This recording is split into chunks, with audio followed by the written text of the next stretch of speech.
here. Well, we can. He's we here at the last second. That's right. I know. What would it be without a late too. entrance? Well, I Very believe, dramatic. It was very dramatic. and I can see that we're recording. Are you guys ready? Yeah. We're ready. Hi, everyone. Welcome to a look back at Star Wars animation. We are here to talk about Clone Wars, Rebels, Resistance, and speculate a little bit about the coming Bad Batch show. Before we get started, though, a little bit of housekeeping.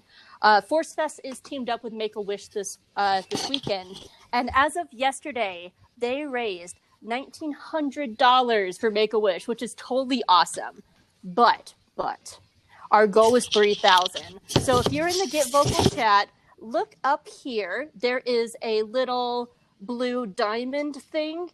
When you click that, you can donate to Make-A-Wish. There's also links probably being provided by Nicole, our wonderful admin in the chat. And we are so close to reaching our goal of $3,000 for Make-A-Wish. So let's make this happen this weekend. Do it in our panel. You can have bragging rights, be like, I did that in the animation panel. So, yeah. All right. So here, we have gathered an amazing group of people from all over the galaxy to talk about something that we love, which is Star Wars animation. I'm just going to go top left to right. So please introduce yourselves, starting with Candace. Hi, I'm Candace. I am part of the Geeky Waffle Network. And I think my favorite is Rebels. And I don't know what else to say. That's enough. That's okay. That says it all. That's enough. That's all you need to know about me. Thomas, do you want to go next? Yeah. Hey, everybody. I'm Thomas. I'm part of the Legal Geeks, so it's a blog and podcast that takes pop culture, for me, Star Wars, and uses it to teach legal topics. We have a panel in just a couple hours on The Mandalorian and legal issues in that. I am the number one president and CEO of the Y-Wing fan club, so if you like anything that's Y-Wing related, just join me, and it's all good there. It's a safe space. And I'm with you. I like Rebels, too. That's my favorite. Arzu? Hi, I'm Arzu. I'm from the website arzudu2.com, which, as you can tell by the name, is my website. And I am a writer for the Geeky Waffle as well. And an unapologetic Amelin Holdo stan, which I know doesn't have anything to do with animation, but it's extremely true. And obviously my favorite is Clone Wars, based on the shirt I'm wearing. And I'm Hope Mullinax. I'm one of the co-hosts for J Guys and Jedi. We are going through what we call the Filoniverse. We have done almost 300 episodes of Star Wars animation. And yeah, and you can also read all my writing over at geekygirlexperience.com.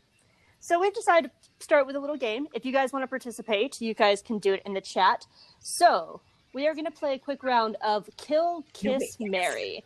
Everybody has a choice between droids or villains, and they're the same choices for everybody. We're not changing this up. So, Candace, droids or villains? Villains. Let's go. All right. Kill, Kiss, Marry. Cad Bane from Clone Wars, as Morgan from Rebels, or Agent Tyranny from Resistance. This is a trap that you've walked us into. To quote the great admiral.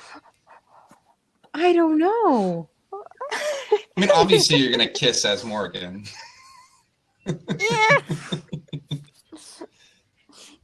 Yeah. Kill him. I guess marry Cad Bane. We could go on some Western adventures together. He's got a cool shit. Yeah, I could be a bounty hunter, maybe. I'll do his paperwork and stuff like that. So you kissing Agent Tyranny? I guess so. You sound so pained. That kiss would be short-lived because she's just going to ram a vibroblade right into your side. That's right on character for her. That might be worth it. All right, Arzu, droids or villains? Let's shake it up. Let's do droids. Kill, Kiss, Marry, R2-D2 from Clone Wars, Chopper from Rebels, or Bucket from Resistance. Okay. That's a tough one. That's hard too. They're so great. Going to marry R2D2. Good. He's stable husband. Oh, He's been around for yeah. all of Star Wars. Very stable husband. Swears like a sailor, so we'll get along. I will kiss Chopper. So by process of elimination, I have to kill Bucket. But like, oh, poor Bucket. I'm Some more sorry. Yeager's crying. somebody had to go, so it's going to be Bucket. Thomas, droiders or villains? Let's flip it back. Villains. All right, Cad Bane as Morgan, Agent Tyranny. You know, for as much hate as Morgan just got, I'm going to marry as Morgan. He's a businessman. He's an entrepreneur. He's built this successful business. You know, he could really provide for me. You know, so I like that. I'm going to kill Cad Bane. I'm going to take his hat and I'm going to take his techno service droid, Toto, and I'll instantly gain some cool points. Oh my god! Oh no! And then You're going to try to kill him. And then who was the last? I forgot again. Agent Tyranny. Yeah, I'll give her a kiss, and then I'll get that vibro blade right in the rib cage. So, unlike everybody else, I had time to think about this. I'm going to go with villains too. I will kill as Morgan because he's gross. Thank you. You're not invited to our wedding. And like, here's the thing: like anybody who knows me knows I love a good villain, especially female villains. But as much as I love Agent Tyranny, I don't want to like have that kind of fascism in my life. So I'm just gonna give her a quick little kiss and run away as fast as I can. And you know what? Like, Cad Bane is one of my favorite characters in Star Wars. I can marry him. I'll be his trophy wife. I'd be like, yes, honey, go murder somebody so you can buy me a new speeder. Like, I can live that life. So ours are the same, Hope, but for different reasons. Oh, yeah, I could absolutely. I call him my Cad Boo for a reason. Be careful breaking into the Jedi Temple. Are just watching the mess that is your relationships, clearly. Oh, love it. Yeah, you got the only stable husband. Stable husband. I am good. And he can honestly provide for you because he has a track record of. We have a joke on our show that R2D2. Like, it's great. Yeah, like he's worked for senators. He's great. So we decided that we're going to go do this in. I was about to say alphabetical order. Actually, it is in alphabetical order. In chronological order, and let's start with Clone Wars. Clone Wars, of course, it came around in 2008, had the movie, ran for 5 seasons, and then it had an on-again, off-again relationship with Netflix, and then it came back to finally settle on Disney+. So, why is Clone Wars, like, such a big deal? Like, what are some of the characters that really define this series and help, to me, like, we all talked about this beforehand, like, to us, the characters are what really define the show. Why is that, and what characters did that for you guys? I mean, the most obvious is Ahsoka. Ahsoka and Rex. Those are the 2 characters that were created. Yes. All the Ahsoka love. They're created from the series, and they humanize the show, even though one's an alien, the other's a clone. I don't know. Those 2 really spoke to me, and I really wanted to know what happened to them. Also, I think it helps that they aren't in Revenge of the Sith, so at the same time, you're worried about them. Because Obi-Wan and Anakin are at least going to make it to the movie, but we didn't know what was going to happen to Ahsoka. She wasn't there. Yeah. I think another cool thing that Ahsoka does is that she is sort of where we're at when you get into the series. I mean, we have a bit more knowledge than she does because we have seen Revenge of the Sith by that point, but she's where we're at in that she is familiar with the world, but the nitty gritty of like fighting the war and like what Obi-Wan and Anakin's wartime dynamic is. And that's all new to her. So as she learns it, so do we. So she makes a really cool like point of view character for the audience going in. I don't mean to be uncreative, but Ahsoka and Rex are it for me, but for slightly different reasons. Ahsoka is the only character that I think, with the benefit of hindsight that we now have, I see in a completely different light. I think if you were to poll folks that were walking out of the movie in 2008, I think you would have to bleep out a lot of, what folks were saying about that character then. I remember there was a lot of vitriol, about her and how could this happen? How could Anakin have a Padawan, much less one like her? And then now Dave Filoni even told Ashley Eckstein, like, be prepared. People are not going to like your character, but just hang in there. Like, he told her that before the movie even came out. Yeah, but now. I mean, yeah, that was planned to be that way. Yeah. But she's the only Jedi that we see come full circle. I think about the lessons that Luke teaches Rey in The Last Jedi. The bit about the light not belonging to the Jedi, and the dangers of hubris. Ahsoka lived those, right? She has one of the most powerful arcs in all of Star Wars, second to maybe Luke Skywalker and Leia, and maybe even Anakin.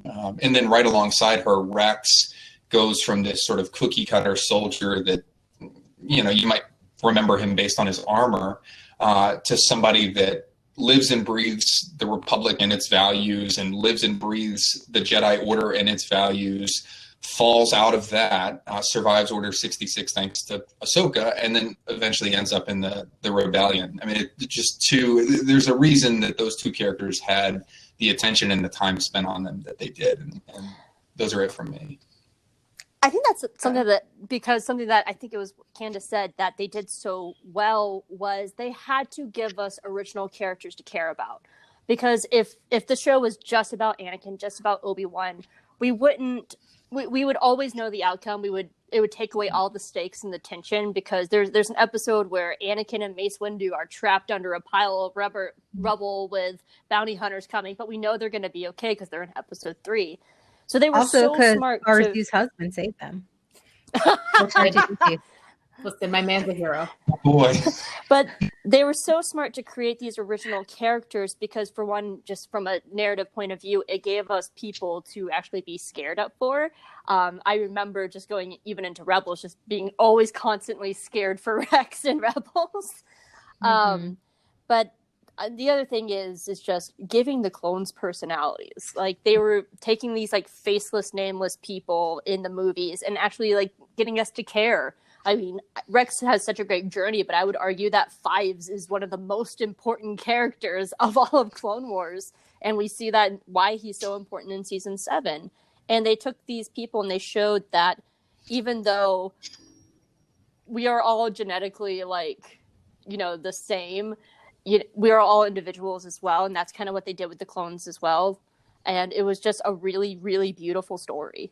Credit to D. Bradley Baker for giving those characters that life, and then also not developing schizophrenia, playing 100 different clones over the course of 7 seasons, but being able to bring it back to each one and give them the personality and the consistency and the growth that it makes us love each one of those characters. I'm just thinking, I wonder in the Bad Batch if he's just going to be talking to himself for days. I know I'm skipping ahead. He's just in the recording room, running between mics. Just the whole episode by himself. Mm-hmm. And I also just kind of want to touch on another character that came out of the Clone Wars that's starting to kind of gain more significance, and I think that's Hondo. Of all the people in the Clone Wars, he's the one that's the face of Galaxy's Edge, and of course he makes it to. It's so weird. I saw someone tweet the other day that Hondo is eternal because he's in all the trilogies. He makes it to all 3, so Hondo is eternal. So it shows the importance of these characters. It's not just Hondo. There's so many amazing characters that came out of this era, and it also gave us backgrounds to characters that we already knew.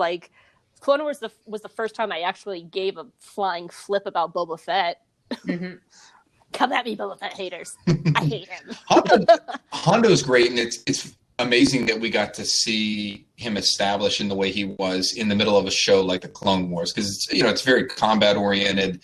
We're following 2 armies fighting each other, and yet we get this character that starts out as a real a-hole. He's after a bunch of poor farmers on Felucia, and Obi-Wan and Anakin and some bounty hunters have to save them. Then he tries to kill a bunch of Padawans. He's not exactly the most likable guy, but he's probably the purest Star Wars character that I think there is. He doesn't have the ability to use the Force. He doesn't have any magical powers. He's just a swindler. He's smart, and he survives by the skin of his teeth, right? He builds an organization that falls apart. He gets betrayed. It just rolls right off his back, and he keeps going and keeps surviving in the galaxy. And he's sort of what I think the embodiment is of just like the average person in the galaxy that's just out there living right on the edge of not the dark side, not evil, but just tap dancing in that criminal underworld element to get by.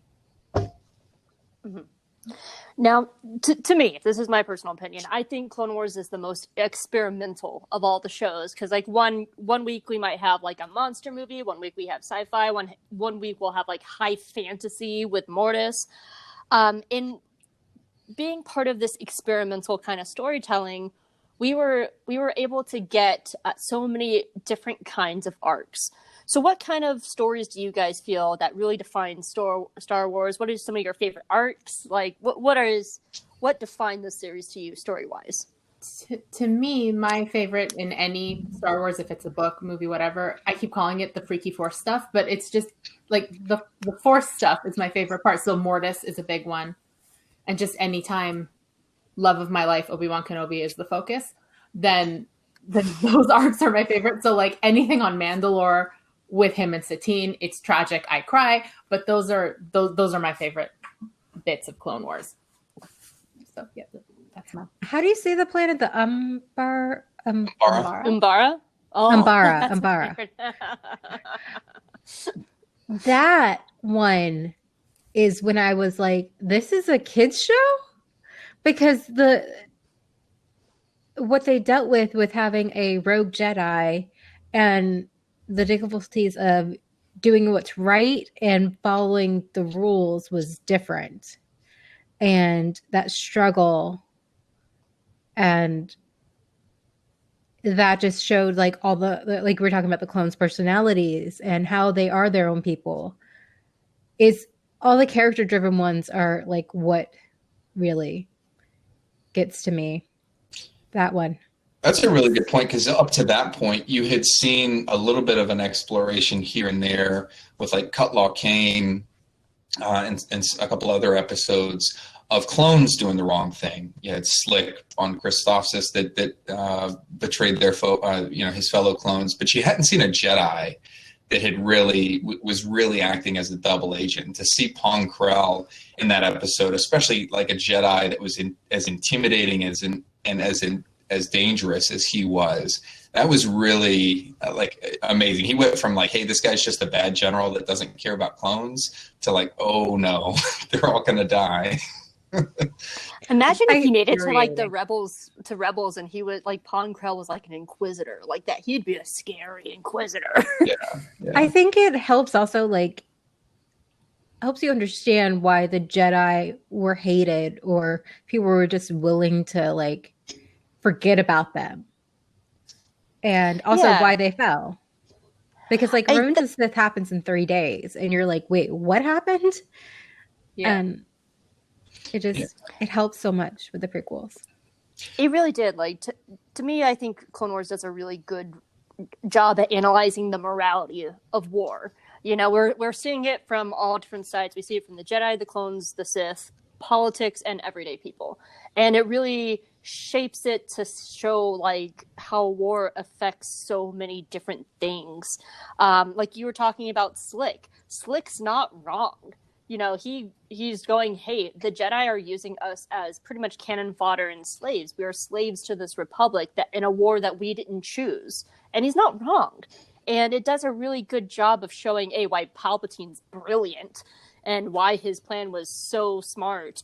But it just really shows how devastating it is on multiple sides for multiple different reasons. The episode that locked me in episode, because I walked out of the theater from the movie skeptical. I watched that movie and I think it blows my memory out of the water. I mean, the movie I really do enjoy now, but the episode that got me was real early on in the first season, Rookies, where it's solely set on the Moon outpost. It's just involving a small squad of clones that are stationed there to keep this communications relay operational, and then some commando droids come in to help cut the signal. And you have sort of the first introduction of Echo and Fives and Domino Squad there, and you sort of see their baptism by fire. And I remember that episode. There's a moment where the commando droids infiltrate, and Sergeant, I think it's 09er, gets shot right in the helmet, like right out of the gate, point blank. And that's my moment where I was like, this is a kid's show? Holy cow. Yeah. And it's just a really powerful episode. Not all of them survive. You have that epic sacrifice by Heavy at the end. And it's just, a really, really good episode that's the moment that I was like, okay, I'm all in on this one. But before we move on to Rebels, can we take a minute just to say, oh my God, Siege of Mandalore? Oh my God. Oh gosh. What? So that's What a note. that to is go out movie on. level. Yeah, 100%. I think if we hadn't been in the middle of a global pandemic, it would have been like in theaters. Like once the whole arc had come out, it would have come out in theaters. I think. Probably. I actually still hope like they do like a Fathom events kind of thing That where would it's be- like one weekend only, like they put the whole thing in a movie. Like I would watch it. Like I would be like, yes, let me just spend the entire weekend in a theater, just sit back and watch Siege of Mandalore all weekend long. Well- Give me like a $20 ticket. Yeah, well, Rebels is my favorite. The Siege of Mandalore is my favorite arc of Star Wars animation of all. Like that. I think it was Filoni's opus. Yeah. Like I remember watching an interview where he talked about just how long he's had that arc sketched out. I mean, it was from the very beginning that he had sort of the rough notes on where he wanted that 4 episodes to go. And that's just phenomenal to have that sort of commitment. And then it's completely fleshed out. I mean, it lived, everybody had really high expectations going in. I don't think anybody, unless they got bonked on the head, disappointed by that. And as the CEO of the Y-Wing fan club, we can all thank the Y-Wing and Coinstar Corporation for saving Ahsoka and Rex and therefore the galaxy. Yeah. Oh, John says like if Celebration was happening, it would be screened as a movie. Probably. I would say Yeah. so. Probably And more we'd than all be anything lining up I mean, overnight or in a lottery for Yeah. it. Well, I always hear people talk about that Clone Wars had to walk so Rebels could run. Mhm. I often look at Rebels almost like a sequel to Clone Wars, and I see just Candace like brimming at the edges, like ready to get into this. So, Candace, let's talk about, and Candace, our student, Thomas, everybody, but I just see Candace like, I'm ready for this. so what about Rebels speaks to you guys because just go. Just go. Rebels is awesome. Let's go.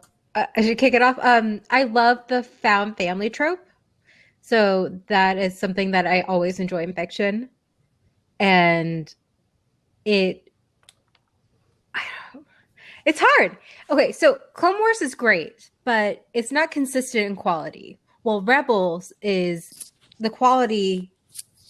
Do you guys know what I'm saying? Like, I don't want to like insult Clone Wars or anything like Clone that. Wars was a very experimental show. Clone Wars it was has very super highs, and then it's got 4 episode arcs where droids are walking around in the desert with a frog. So like it's yeah.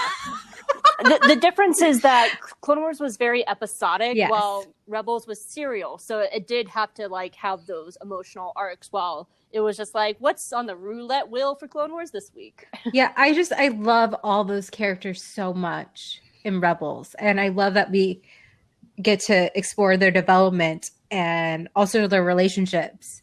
And we see like Ezra and Sabine grow up. We see Kanan grow up from who he is at the beginning, or even just like a new dawn, to who he is at the end of season 4. Well, he didn't make it to the end of season 4. Okay.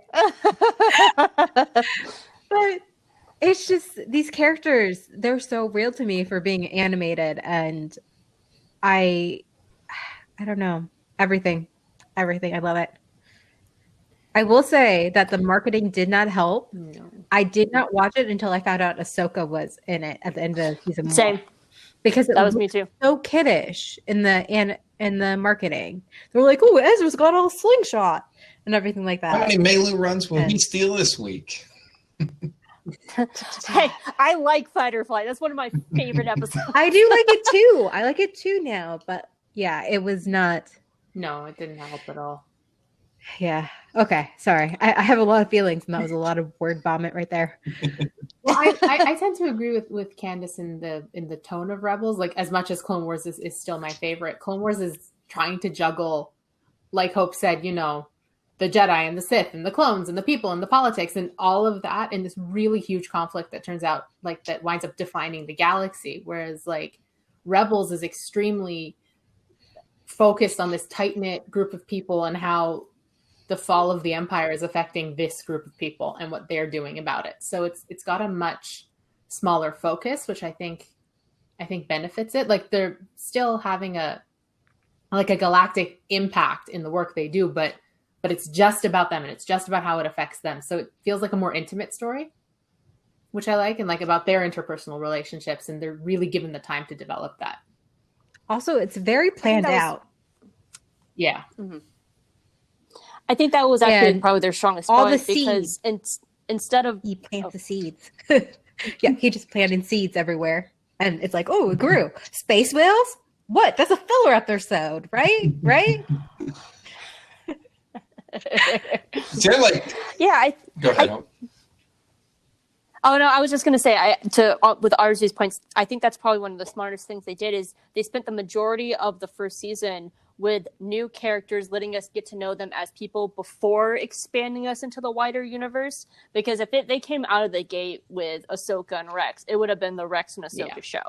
But they were so smart to like let us get to know these people as people and who they are, how they work, and everything, and then slowly grew into like the first steps into the rebellion. And then we got into the bigger rebellion with Mon Mothma and Bail Organa, and then we got Thrawn. So it was very good of like stepping up into like the bigger story. I did not mention this at the top. I can see people like throwing us questions in here and there. We are going to have a segment at the end of the show for questions, so please hold on to those. I see you. So, Thomas, if there's a question, are we best friends if you also like Y-Wings? The answer to that is yes. So I'll clear that out of the way right now. But I like both of you make really good points. And Hope, to your point about the central focus, they didn't spare any punches on showing exactly where these folks came from, like the grittiness. I mean, you have Zeb, who survived a massacre of his people at the hands of the Empire.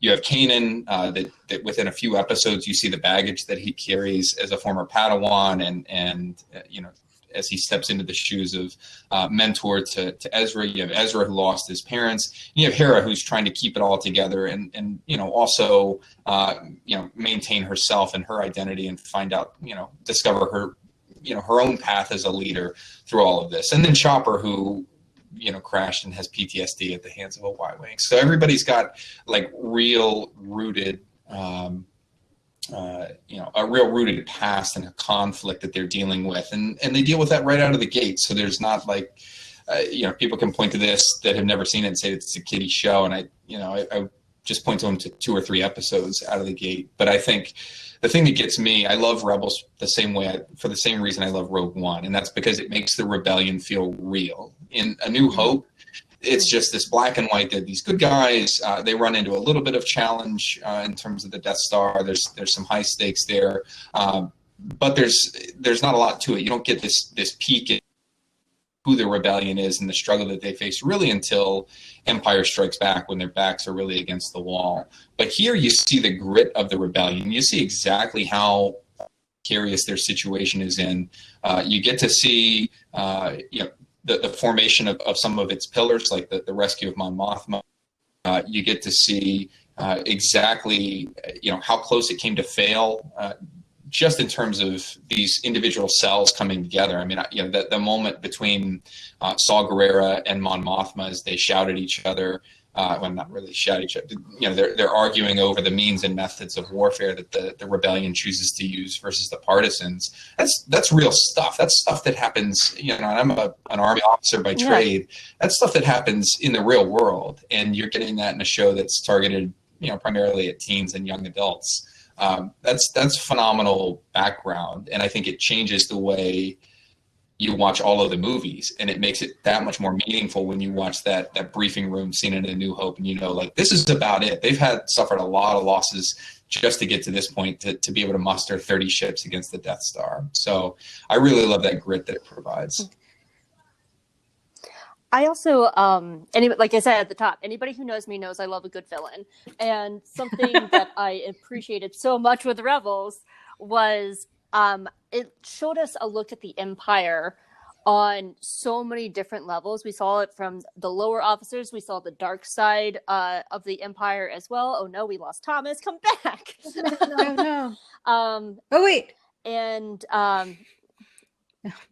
so, like, I appreciated seeing, like, so many different levels of the Empire, and also how the Empire actively used propaganda. Like, we saw them using radio shows and television and writing, and how they actively used propaganda to hold their power, which was such an interesting How they used the take. Imperial March as actually a theme song, and it's all happy, and they use it at their parades. Welcome to Empire Day, everyone. You also find out, like, Sabine is the one who created too, Oh, no. and how the Rebels use propaganda and everything like that. But I will apologize to Candace and Arzio. I'm about to spring a question on you, but I thought about it this morning. I was thinking about this in terms of, like, Disney and the buyout of Disney, and, like, kind of, like, things that have changed. And it really started with Rebels, and then we also see it in Resistance and Rogue One. We're really seeing this shift in representation and diversity. I can only really speak to Orca and Flix in Resistance as a queer woman myself, but I can't speak to the kind of shift in diversity that we have started seeing in Rebels, that rolled into Resistance, that we see in Rogue One. So I just wanted to, what does having this kind of representation mean to you guys? Sorry, Thomas, I'm shoving you out of No, it's a great question. I can talk about Sabine. I can talk about Sabine all day. Actually, finally, like, I'm half Indian, I'm half white, so I was half represented, I guess you could say. But so finally, like, having that character come up as a main character in this galaxy I love, it still moves me, because I've been a Star Wars fan since I was 9. I was Princess Leia multiple times for Halloween. I had the giant Millennium Falcon and action figures, everything like that. And I'm, like, looking at my Sabine dolls and Funko Pops. I have all of the Sabine stuff now, because she is, like, it just means so much to actually see myself in the galaxy I love. And the fact that after, like, in season 30, she actually becomes a main character with Ezra. And the fact that, like, I'm represented by a main character in the Star Wars galaxy. It's what you've been wanting, and it makes me excited for my family members, my younger family members. The girls get to see that. And I'm like, look, she looks like you. And there's a doll that looks like you out there, and action figures too. I'm sorry. Again, that was a bit, so much emotions and word vomits. I sprung it on you. I thought about it like 2 hours ago, so I'm so sorry. And the fact that, like, also just Sabine in general, like, how much was planned with her arc. And at first, like, I know some people call her Mary Sue because she's so good at everything, but honestly, everyone is so good at everything because they survived. They're the people who have survived. So of course they're going to be the smart ones. They're going to be the ones who are good fighters and stuff like that. And plus, we want to see people who are good at things doing things. We don't want to see mediocrity and everything like that. But yeah, so again, yeah, sprung it on me. But yes, okay, I'm very excited about it. I'm very happy, and I think that's it.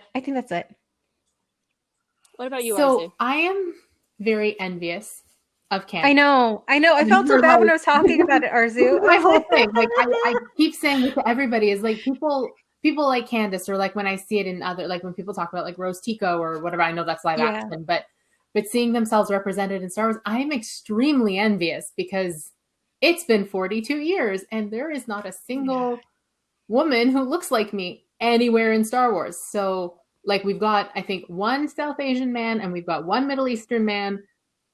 Great. I'm happy you're here. and I hope you stay. I mean, Bodhi won't, but like, you know what I mean. But I'm glad you're here. I love Bodhi. That's so there. Why did I bring it up? Bodhi, I'm glad you were here. And Dr. Pershing from The Mandalorian, I'm glad you're here, and I hope you come back next season. But there is still nobody in the animation, in the live action, that represents me in that way. So my representation always comes like via personality trait or like a shared interest or some other way that I see myself. But we can do better. I think it's time, and I think any representation is a step in the right direction. And I think that as long as they don't give in to the voices that call it PC or unnecessary or forced or whatever, and then they just continue to push for that, then I'm happy with that until, yeah. I mean, I understand that too. I always had to do the work to project myself. I am a bi woman on the ace spectrum. And I've always projected myself on Ahsoka Tano. I always saw her as queer. I always saw her. And then E.K. Johnson did the amazing thing to like kind of hint that she could be asexual, just like me. But I always had to do the work. And it wasn't until that Resistance came along that I was like, there's queer characters in Star Wars, but it's a pig and a chicken man. But you know what? I will love my pig and chicken man forever. And they're the first openly queer couple in Star Wars. And is it perfect representation? No.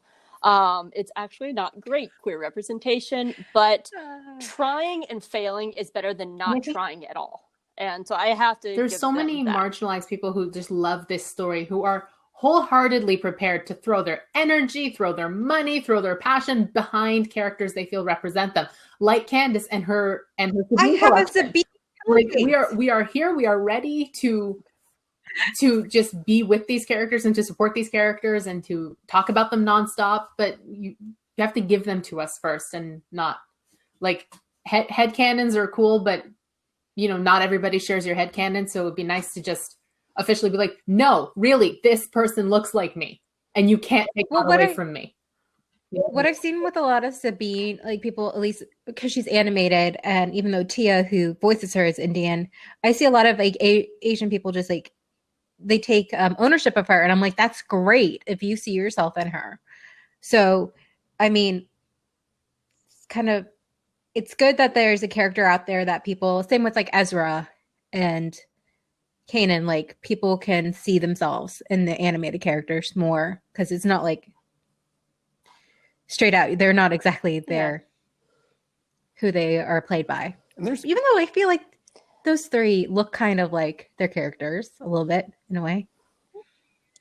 No, there's power to all of these points, and I think I come at it from the standpoint of, and I obviously am not a POC or LGBT, so I don't operate from either of those foxholes, but I see this being amazing for Star Wars in two respects. One, it expands the tent, and folks that otherwise might not be a fan because they don't see themselves in that universe, as crazy as that is, because it's a galaxy far, far away. It can, should, and is a melting pot of all varieties, right?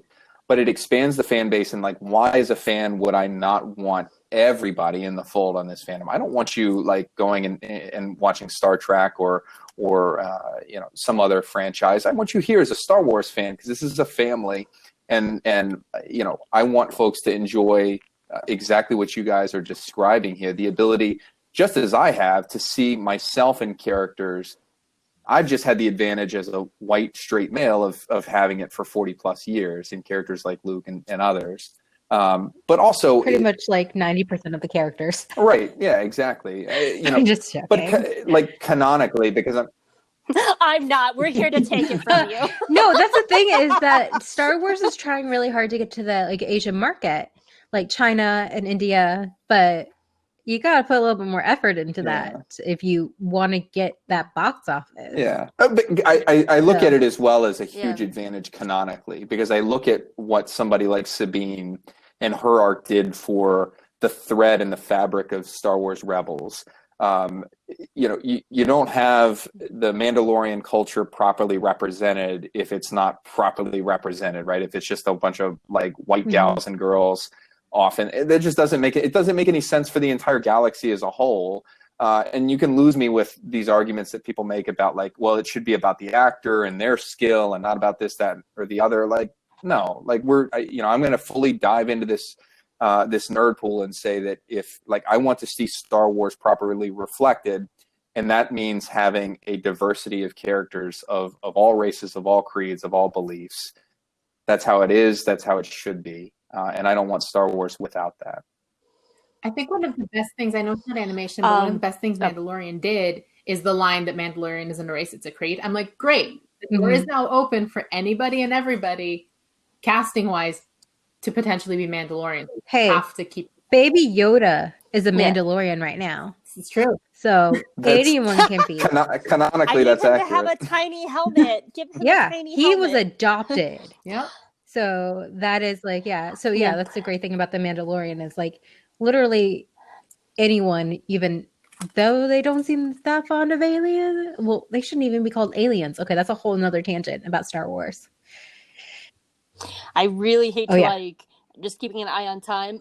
So let's actually roll this into Resistance, because this is actually a conversation that can be continued into Resistance. We see the continued representation going into with the characters, both the characters on screen and behind the scenes with the voice actors. We got the first on-screen queer couple in Star Wars. So what is it about... Actually, I want to open up Resistance, because to me, this is the most unique entry into the animation department. I call Resistance blue-collared Star Wars, because unlike Rebels and Resistance, which is how do these characters affect the Star Wars galaxy, Resistance is about how do the wars of Star Wars affect everyday people. And that's what makes it so drastically different, because these characters don't, change the course and the fabric of the canon and stuff. It shows how wars impact them. It shows how fascism impacts like everyday people. It shows how indoctrination works, radicalization works. It shows, to me, it's the most anchored in the real world. And that's what I really love about Resistance, is it doesn't have to be this like huge... Animation can be personal. It actually reminds me a lot of Lost Stars, that it's a very personal story. And animation doesn't have to change every single thing. It can actually be a much quieter story dealing with more personal topics. Yeah, I agree that... I mean, I can keep talking about Resistance. No, it is a real shame that Resistance only got 2 seasons, and I don't think that the marketing did it any favors, similar to Rebels. I mean, if you were to pay attention to that, you'd think it's a show for little kids. And in a way, I think it's the most kid-oriented of the 3 shows. I mean, there's no 2 ways about it, and I think that was an intentional design of it.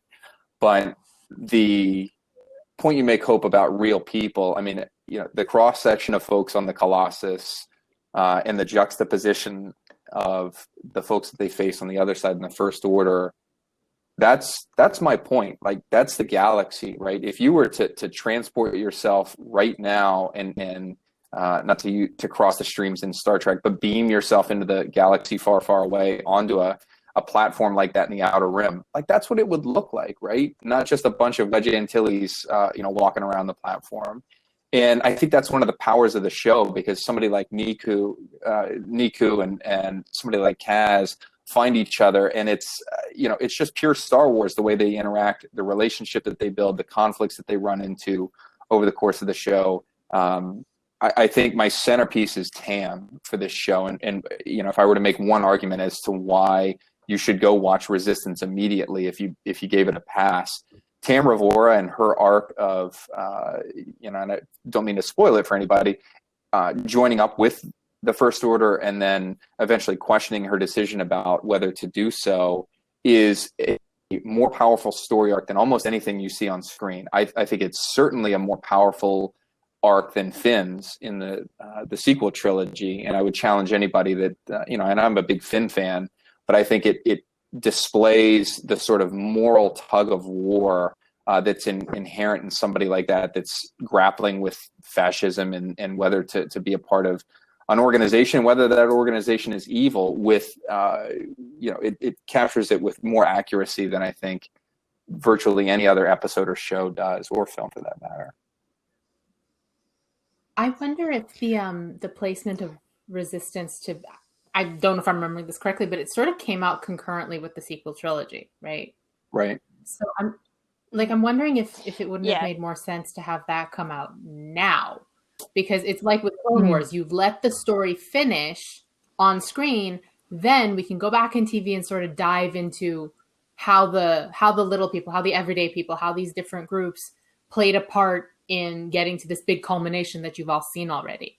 Because the show can only go so far into them stopping the First Order, because we haven't seen episode 9 yet at the time. We haven't gotten there yet, so they can't get there yet either. So I wonder if that had an effect on it. That to me was actually Resistance's fatal flaw. So Justin Ridge and the other two producers, whose names are slipping my brain right now, actually said that they purposely made it to be 2 seasons to end along Rise of Skywalker. Problem is, when Resistance was finishing design and writing and everything, Rise of Skywalker was still filming and changing scripts and stuff. So they didn't know how Rise of Skywalker was actually going to end when they were writing, finishing up Resistance, because animation is like a year and a half in advance from everything else. And to me, that was a fatal flaw. I really wish they hadn't made a decision to make it 2 seasons, because they set up about 4 seasons worth of work in the first season. And then, because to me, season 1 is pretty darn near perfect. Season 2 is a mess because they're trying to wrap up about 4 seasons worth of storyline in a single season. But I just wanted to touch on one of the criticisms that I hear the most is that it's too kiddie. And to me, the humor is a necessity of this show, because when you actually think about the themes and the stories and what's actually happening in the world of Resistance, it's pretty darn dark. There's an entire storyline about indoctrinating youth, and we see that with Tam, and we even see Jace Ruckland get completely radicalized. He goes from being a jerk to being someone who's super excited about murdering civilians, and that's really dark. You have an entire episode. Thomas, is it the episode that disappeared where they put Aunt Z they're just stuck in shipping crates? Yeah, so you have this organization, which is the fascist organization, taking the aliens, who are the others, putting them in shipping crates to send them off to work camps or death. And I remember pausing it in that episode going, did they just put Holocaust imagery in a Star Wars show? Because that's intense. And luckily you have Kaz bumbling in there and tripping over it and everything. And so, the humor is a necessity because they're handling these really heavy topics, like brain scraping and gaslighting and all these sort of things, and every ism that you could throw out in Star Wars. And it's done so well in a way that it presents these ideas and these topics and these concepts for children to understand. They might not fully understand what indoctrination is, but they understand that tyranny is bad, and they're lying to Tam and and telling her the wrong things and tricking her. And that's what it's so important that we're showing these really important topics and introducing them, and it's to all children balanced. in a certain way. For every goofy moment where Kaz drops a wrench on his foot or trips and slips, there's another moment where he's confronted about lying to his supposedly good friend Tamra Vora and contributes to her leaving the Resistance, or not even the Resistance, leaving the Colossus and joining the First Order. There are also characters that balance it out. You've got, Kaz on one side trying to find himself as a young 18, 19, 20-year-old. He's balanced out by Yeager. You've got the exuberant, excited youth mixed with the real long in the tooth combat veteran that knows what it is to really lose and to suffer and sacrifice at the hands of the Empire and now the First Order. And that balance plays out across the series. And I do think the point about the mismatch, that show really suffered in season 2 because of the pivots in Rise of Skywalker. Because one of my favorite episodes is at the start of season 2, when they finally make it to Dakar right after the battle is over, and they find all the wreckage, and they don't quite know what happened, but they find the wreckage of the Fulminatrix, that's my little 2-year-old. That's Evelyn. Yeah. Is that Miss Evie? They're saying hi to you, Evie. Evelyn. But they find the Ivy. wreckage of the battle, and it's this like really emotional moment where you're like, I know what happened here. They don't, but I do. And I was just waiting toward the end of season 2 for them to join the Citizens Fleet and sort of arrive at battle, and or maybe the last thing that we see of them is answering Lando's call, and they're jumping to Exegol. We won't get that because I won't go into the narrative changes and all that, but it felt sort of unfinished at the end. Yeah. I'm going to just cap this off by saying I really hope we get a season 3 one day. We saved Clone Wars. Just show the Colossus like blasting everything at Exegol. All right, so we got 10 minutes. Yeah. So we got 10 minutes. Let's do a quick round robin. So we have a new series coming, and it is The Bad Batch, taken from the season 7 episodes. The Bad Batch. So, quick round robin, and then we'll go to questions at the end. Candace, thoughts? We don't know much about it, so I don't really have many opinions. Were you excited to see it? I was meh, because it wasn't my favorite arc of season 7. It's actually my least favorite, to be honest. So, yeah. Mm-hmm. I feel the same. What about you, Arzu? It was my least favorite arc of season 7, and for all that I like Rex, the clone stuff is not my favorite stuff in the show called The Clone Wars that I love very dearly. So I will try it because I am more than happy to be wrong, but for now I'm not super excited, but I've got to wait and see kind of approach to it. I'm the opposite. Contrary to Arzu, I really, as a soldier myself, I identify with the clones and absolutely love them. Love all the story arcs. I love the idea that we're going to see these folks not in service to the Empire, but out there doing who knows what, mercenary missions. Doing a little bit of good, creating a little bit of chaos. The fact that they've got Echo with them now, I think anchors it, and people are like, well, what are they going to be doing out there? I think it's safe to say that they're not going to be doing the, evil deeds on behalf of the Empire. So I like that. My frustration is get out of that timeline. You've got, all these stories that could be told, and we're focused on this very narrow 4 to 5 year timeline. Maybe it depends on how long before A New Hope this is set, but even if you expand that, you're talking about 24, 25 years, like jump somewhere else and tell a different story. I miss the Star Wars that's thinking outside of the box and getting crazy to the point that was made earlier about some of the episodes in the Clone Wars, like the Force priestesses and stuff. Let's get weird with it. Like give us a truly made from new cloth show. I'm sure I'll love Bad Batch, but I just wish that they would take a leap and trust fans to embrace it and trust creators to create something really good. My first thought was, this is a money grab. That was my very first thought right off the bat.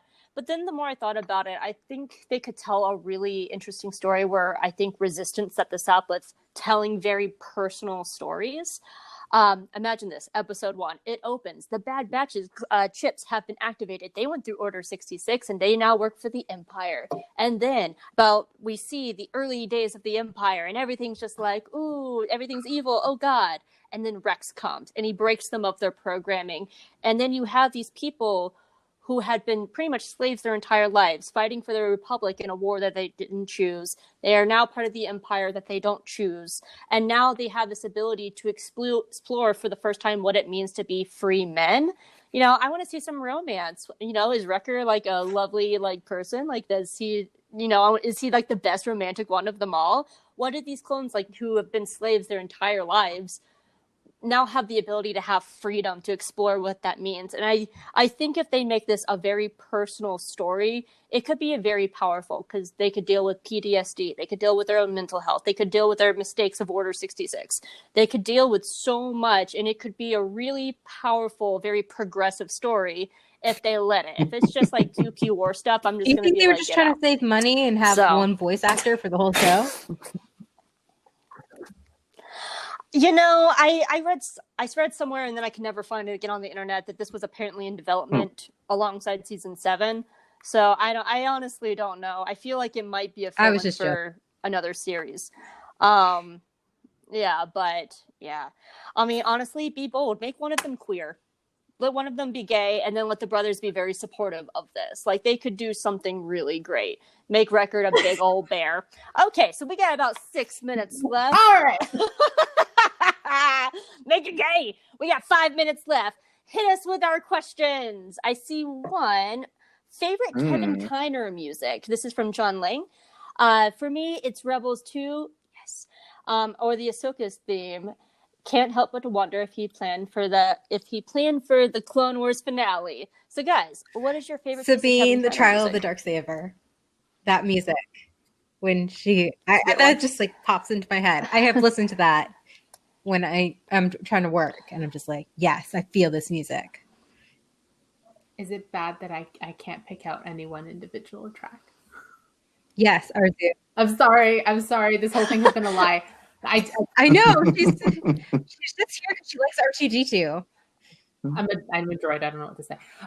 No, I can't pick out anyone. She doesn't feel music. I will say this is going to be a complete homer answer. What about you, Thomas? Favorite?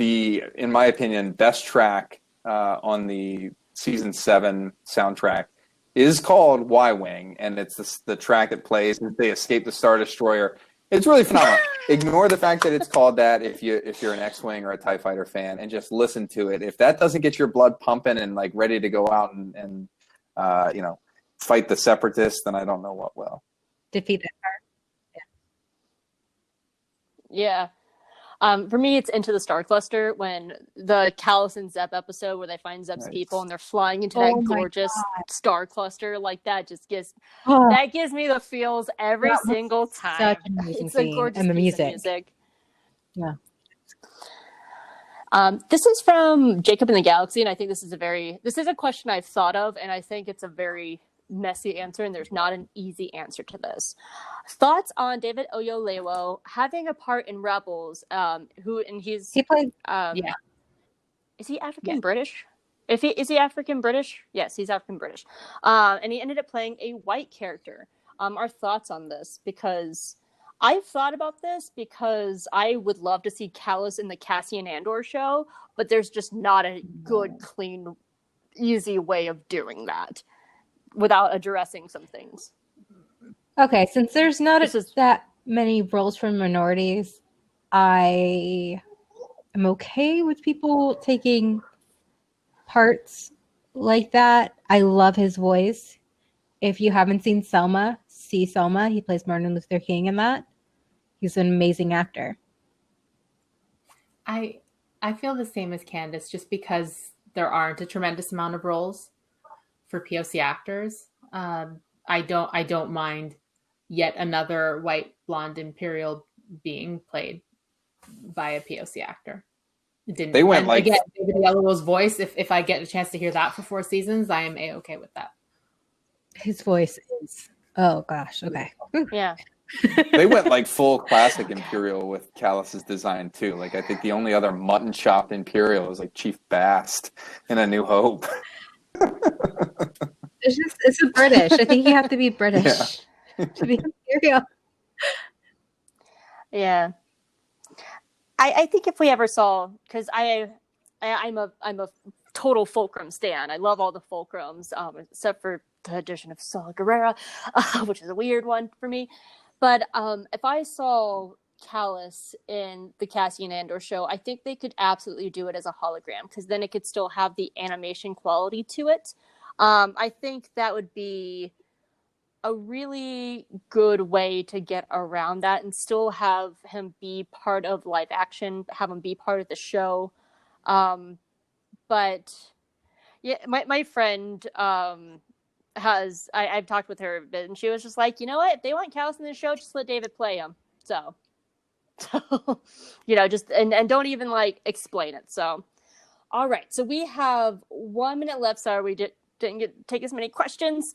Everyone, feel free, plug yourselves. Okay, so people can find me on Twitter Arzu? at ArzuAmin. You can find me at my site, arzud2.com, and I'm also on Instagram at arzud2.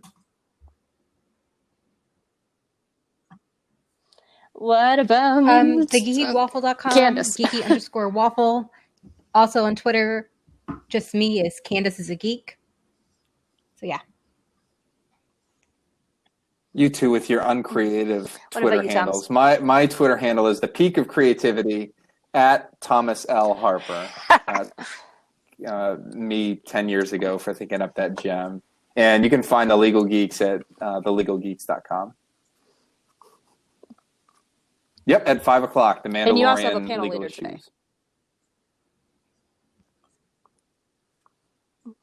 Well, you can find me at Hope Mullinax. I also have a podcast called J Guys and Jedi, which you can find that on Twitter, where we cover everything the Filoniverse. I have my website, geekygirlexperience.com. You can read my reviews. And I have another animation podcast called Hope Makes Chris Watch Cartoons. And I forced my friend Chris Honeywell to watch my favorite animated shows. And we're currently going through Gravity Falls. So, all right. Well, thank you, everyone, for coming out today. I wish this could be like 3 hours longer because I know we all have so many thoughts and feelings. Don't forget to donate to Make-A-Wish. It's up there. Click that little diamond blue thing. We're trying to get everything. Yes, Victor, Gravity Falls, I see what you're saying. Absolutely check us out. And you know what, guys? May the force be with you. I don't know what this is. I don't have to be a professional anymore. Oh, I do have to be professional. Thanks for coming. Nicole.